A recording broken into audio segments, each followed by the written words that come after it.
My name is Charmaine White Face. That's my American name. Zumila wabaga emachiapye. Chante washte nape chuzapye. I said one of my Tituan names is Zumila wabaga. It means a little wise one who makes a mark.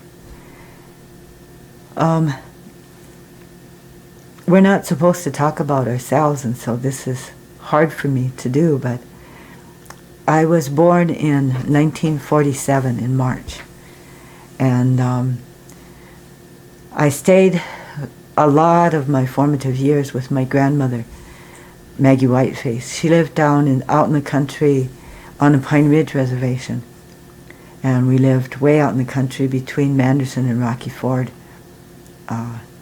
We heated by wood. We had no electricity. We hauled water. We had chickens. She sold chickens, eggs. One of my jobs I was lucky enough was to gather eggs. Anyway, she was the one that told me first about the treaty. And she would tell me these as like my bedtime stories in the evening, or any time during the daytime. You know, she would think of something and then she would tell me. And this was all before I went to first grade. So these all were before I was 6 years old. I knew all about the treaty. She also told me many stories. At night she would tell me stories trying to make me go to sleep. And she told me many things about our culture. Her brothers lived on one side and the other, one a quarter of a mile away. Both, remember, we're out in the country, so that wasn't very far away, but they could walk. And she had the best water. She had a really nice water well, so they would come over and get water out of her well. And so those were my grandpas, and they would also tell me things, teach me things. So I was really, really lucky that way. After I grew up, and as I grew up, and especially as an adult, I met many, many more elders from Pine Ridge and also from Rosebud and Standing Rock, and a few from Eagle Butte too, Cheyenne River Reservation. They would all teach me things. They would all send me papers, and they were all teaching me things. What I didn't know at the time was that this was all going to lead up to the place where I am today. In 1982, two delegates from the 1894 Sioux Nation Treaty Council went to the United Nations. The 1894 Sioux Nation Treaty Council was created by a headman named He-Dog. And this was 4 years after the 1890 Wounded Knee Massacre. And he was very concerned that our people were going to forget that the soldiers and everybody else in South Dakota were here illegally. They were illegally trespassing. But by then they had already put us on prisoner of war camps, and they were already colonizing our people, taking the children off to residential boarding schools and prohibiting. At the time he was teaching us, or teaching more people, reminding more people about the 1868 Fort Laramie Treaty, it was against the law. He would have been arrested, he could have been killed, or he could have been sent to Canton, South Dakota. That was called the Indian Insane Asylum. And they would send them there and do lobotomies, cut off their brains without any anesthesia. How many of our people died there, we don't know. But if you did our culture, if you did our ceremonies, if you talked about the treaty, if you tried to teach our language, then this is what they would do to you, the government officials. Even up into the late 1940s, when I was a little girl, in the early 1950s. My grandma taught me whatever she could teach me, and she always told me, don't tell anybody. You do this quietly, akwala. And so it wasn't until I was 45 years old that I finally told my parents what my grandma had taught me. By then I was already writing about it.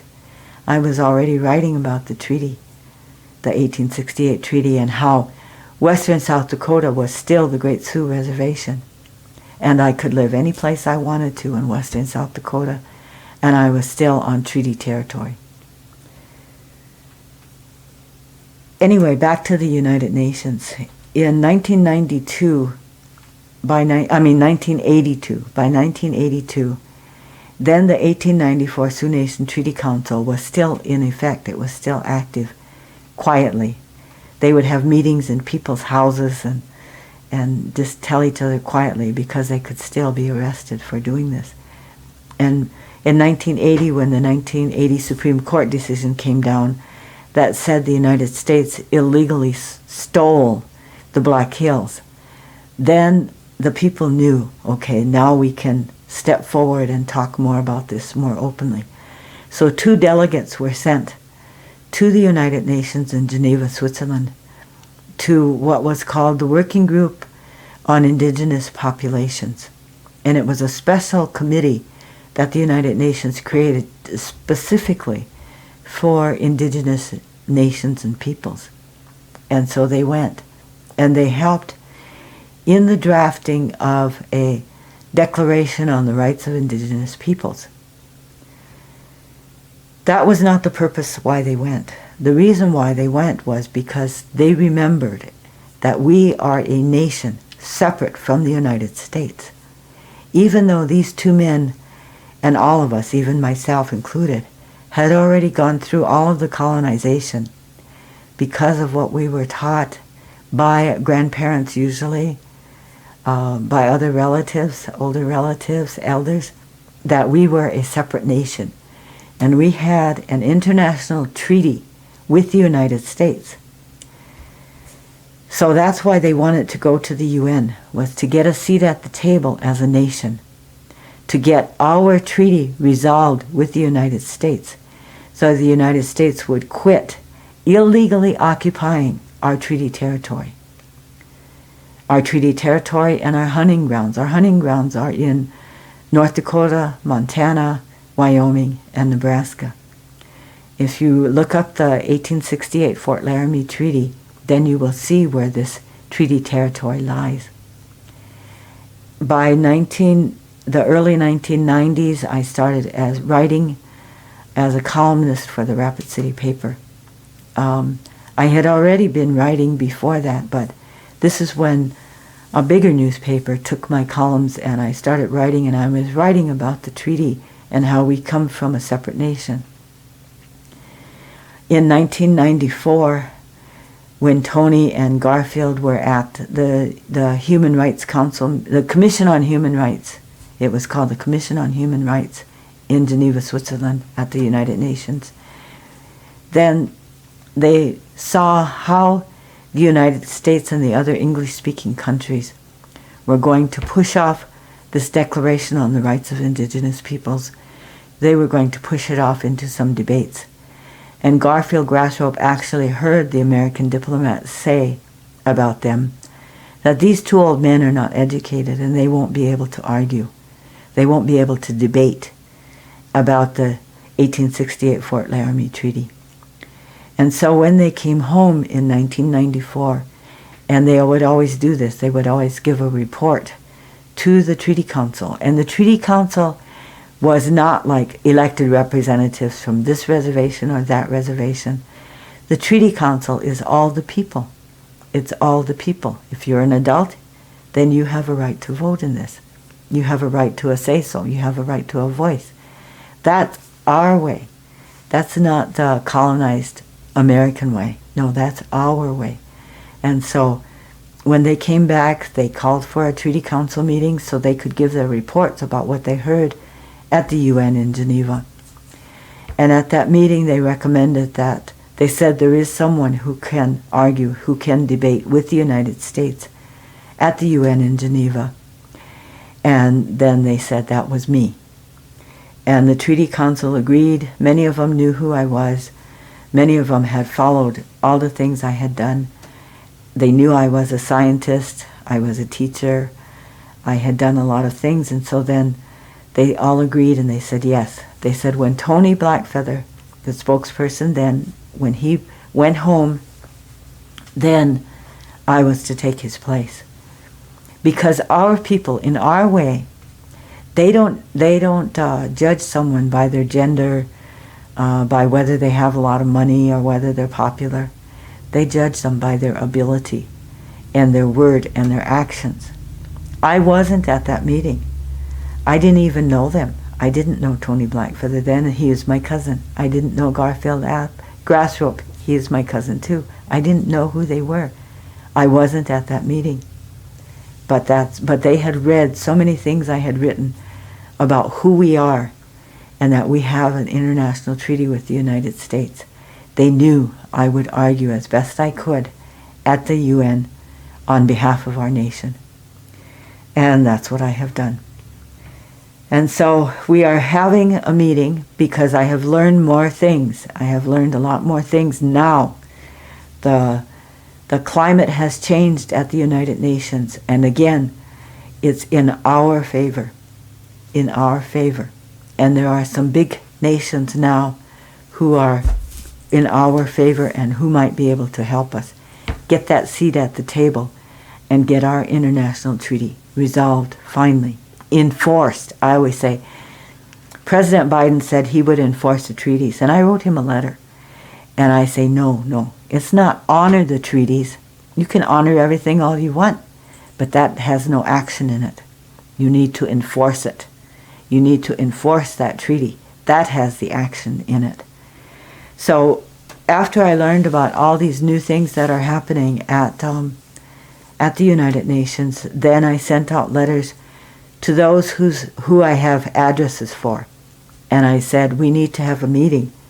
And so we are having a meeting on December 21st and 22nd here in Rapid City at the Mother Butler Center. It's 231 Knollwood Drive. This Mother Butler Center was created way back in the late 1940s specifically for use by the Indian people here. And the place where it's located now is on top of a sacred mountain. Yes, it's camouflaged with buildings and roads and parking lots, but it's still a sacred mountain. And December 21st is still a sacred day in our culture and in almost all indigenous cultures all over the world. So on December 21st, we are having this meeting here at the Mother Butler Center. It will start at 9 o'clock in the morning. And we are going to have our welcoming Waziata, welcoming the winter, because this is the start of the winter solstice, and it's for healing. And all of our nation needs to be healed. All of our nations, plural, all of our nations all over the world need to be healed. And so we will start with an opening prayer, and included in our prayer is this meeting. And then we will end it on December 22nd with a closing prayer. So this whole meeting that we're coming up with, it's enclosed in a prayer for the healing for all of our nations all over the world. When I was planning the agenda for this, I had others from other parts of the Western Hemisphere that wanted to also come and participate. And so from the West, the Western Shoshone are going to come. And Julie Kavanaugh Bill was the international attorney who worked with the Western Shoshone at the Organization of American States, the OAS. That is an organization of all the countries in the whole Western Hemisphere. So it includes Uruguay, Brazil, Venezuela, Mexico, even Canada, even the United States. All of these in the Western Hemisphere belong to the OAS. And it's another place where the second day then we can talk about what do we want to do at the OAS, because we are a nation and we need to have a seat at the table at the OAS. From the north we have Sharon Many Fingers Venn.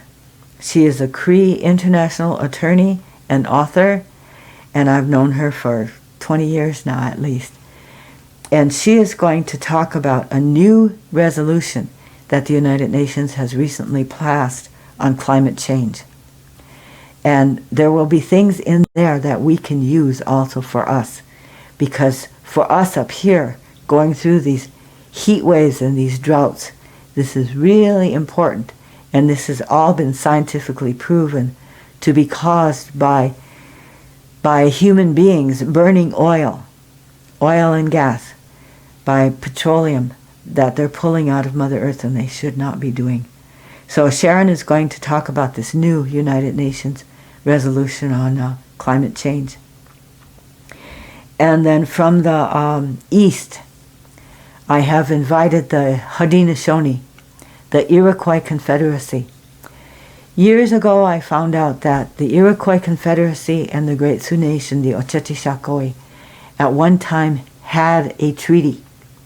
We had a treaty between two of the biggest nations, indigenous nations in North America, the Iroquois Confederacy and the Great Sioux Nation. For those of you that don't know, the Great Sioux Nation once covered 24 American states and 4 Canadian provinces. I'm trying to get that map so we will have it available at this meeting so you can see.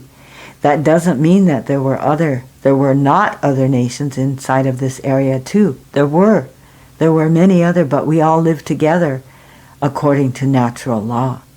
And natural law is what all indigenous all over the world followed. It's this colonizing governments that have changed all the laws and have made it really, really unbalanced. Anyway, so the Haudenosaunee, we have been talking for years, probably 20 years, about renewing our agreement or our treaty of peace and friendship between these two big nations, the Iroquois Confederacy and the Great Sioux Nation. I'm still waiting back to hear whether or not they will be able to come, and if so, who the speaker will be. And then that one is from the east, and then from the south. From the south, again, the speaker has to be confirmed, although I've already sent the invitation. The Yaqui Nation was huge also in the south. Part of it was in Arizona, New Mexico. The other part was in Mexico. And there's still that line that was created by the colonists is not our line. Just like the line creating Canada from the United States is not our line. And so we have many of our people who live in Canada. Well, the Yaqui have many people who live in Mexico. And so I've asked one of the leaders from the Yaquis to come up and to tell us about their situation, and also for them to learn more about what's happening up here. And then all together we can all decide what kind of a strategy do we want to build, all of us together, so that we have more than just us fighting just for us at the UN. We will all be trying to help and fight for each other too. So those are the 4 speakers right now. We will have an interpreter for the Yaqui person because he only speaks Spanish. And then if we can get it finalized, then we will also have a call-in person he is from Geneva. He lives in Geneva, Switzerland right now, and he works at the United Nations, and he is our good friend and brother. And he was adopted by Reginald Birdhorse from Standing Rock, and he is Yupik, Eskimo from Alaska. And he is going to talk about the new resolution passed at the United Nations on decolonization, on how we all can start decolonizing ourselves. We will also have other information there about what you can do at home to decolonize, what you can start doing to decolonize yourself, and also to learn more about the 1868 treaty, to become a part of the 1894 Sioux Nation Treaty Council, because every adult member of the Ocetishakoi is, and getting information, more and more information from us. So I thank you, and I hope that you will be able to come to our meeting December 21st and 22nd, starting at 9 o'clock in the morning, signing up at 9 o'clock in the morning at the Mother Butler Center, 231 Knollwood Drive, Rapid City, South Dakota. So thank you.